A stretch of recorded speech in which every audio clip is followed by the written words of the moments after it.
Champagne Friday again, folks. Usually, Maestro Juhlin is the one conducting it, but today we're at his house, and there's a lot of stories about that crazy taster from the Nordic countries, and I've known you for quite some time, and I'm amazed actually, because every 6 months there's a new story.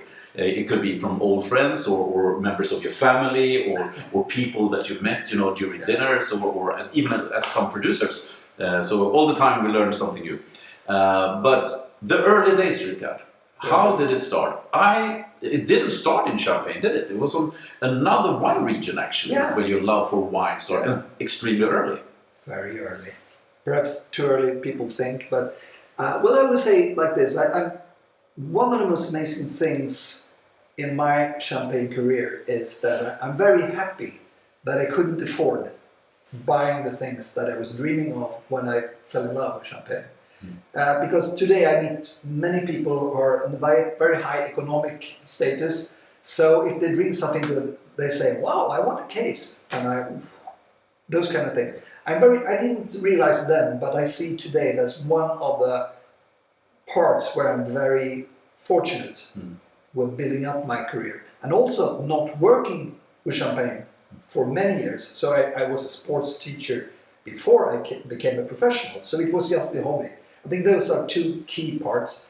But can this background as a sports teacher, and I know that you're very competitive, that must have been a very great source of driving force for you when we look at your extensive tasting and those kind of things. Definitely. And last week you met Björn and heard that he was coming from the sports world. I did as well.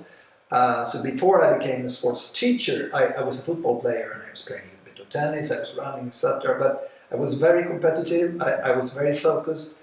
The main reason why I didn't succeed was partly mental, that I was so sensitive, which is a great advantage in this work. The other part is that my sensitivity also made me ill more often. My throat, my taste buds, everything I'm using now. If it was too cold, and if I didn't get the right temperature around me, or drinking water directly after, next week I was ill. So it was too much of those kind of sensitivity problems. But you asked about the start, and I think that is rather amazing, because it's the moment when I didn't realize that I'm going to work with wine in my life, but I enjoyed wine, and I got a lot of great words from the people around me. I was 8 years old. It was the second time that my family went abroad. We went to Germany and to the Mosel Valley, Moseltal, and my father liked wine. Didn't drink the great stuff so often, but he spoke about it, and once a week me and my sister were listening a little bit, and he was mentioning the great names of P-Sport and Rauenthalebeiken from Steinberg and Rheingau, etc. And then we went to Juhlin, and the day after, because it was so beautiful, the day after we went, became a little bit tired of just traveling around and entering different spots. But we came to Trittenheim. And a grower, which we don't know, because you and me were there and tried to find out, but we didn't find it. But we went anyway to a producer who had, on the side of the village, on the other side of the river, there are two spots, the Alperchen and the Apoteke. And the winemaker said, "How old is this guy?" "Oh, he's only 8. "Yeah, but my wines are very low in alcohol. And they are sweet, no problem, he can just sip a little bit." So I actually joined the blind tasting, together with some other people in the room, my parents. And we were tasting 4 different wines. Those 4 were coming, 2 from Alterchen, 2 from Apoteke, and but from 2 different vintages. So there were 4 things to think about.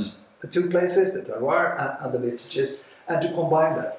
And he explained the characteristics, the typicity of both the terroir and the vintage, and described it in a way which was for me so obvious. I don't recall exactly, but very clear. Very clear, the different fruits and flowers and things like that, and also the soil aromas that was obvious in the two places. And it was so easy to spot, which were... It was so easy. You would understand it today. Yeah, today, but at the age of 8. At the age That's of 8. amazing. And no one else of the adults did find it. They thought it was so tricky they couldn't. So that was the first time.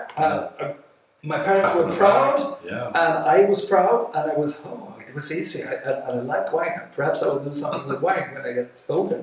So that was actually the start. And then in Sweden, as in many places in these colder regions, people start to drink too early, hiding the drinks for the parents, for a lot of other reasons than enjoyment. It's more just to get drunk, right. And to meet women, to make it short. So that was the same with me, but I had so much problem drinking with the stuff that Swedish youngsters are and were. And we're not talking premium products here, right? Entry level was very poor. It was so poor. So I was actually buying some German wines, hiding it, not showing that I was drinking this instead of the warm beer. Or tend to be called a snob, drinking wine that early. It was very, very snobbish, but I was hiding it. And then, sportive, football career, not drinking so often, found the cavas. The great cavas, you know what happened? I said the word cava and the light went out. That is amazing. It's something you cannot do that in this room. Yesterday there was a guy asking me from a magazine, what do you think about Prosecco? And I said, you can't mention that word in this room. And he was really serious. I said, no, I promise never to do it again. Anyway, what would happen was that me and another sports guy, we were drinking cava a few times when we were drinking alcohol for parties. So the effect, which is the same as in champagne, if you like it, we loved it, we could train the day after, we were very happy, etc. And in 1986, I was passing by the district of Champagne, more or less by chance. And I went to the very touristic train at Piper Heidsieck, and from there I fell in love with champagne. So here we are, that's the main part, the rest is history, and there's been a lot of majestic moments. The Légion d'honneur, for instance, is the most famous part of what I've been doing, but I think the most amazing things that I have achieved, that I can see today, is how much the growers are growing, partly thanks to the work I've been doing. So, cheers to all the growers, cheers for the great work you make, and cheers for us. Cheers. Friday champagne.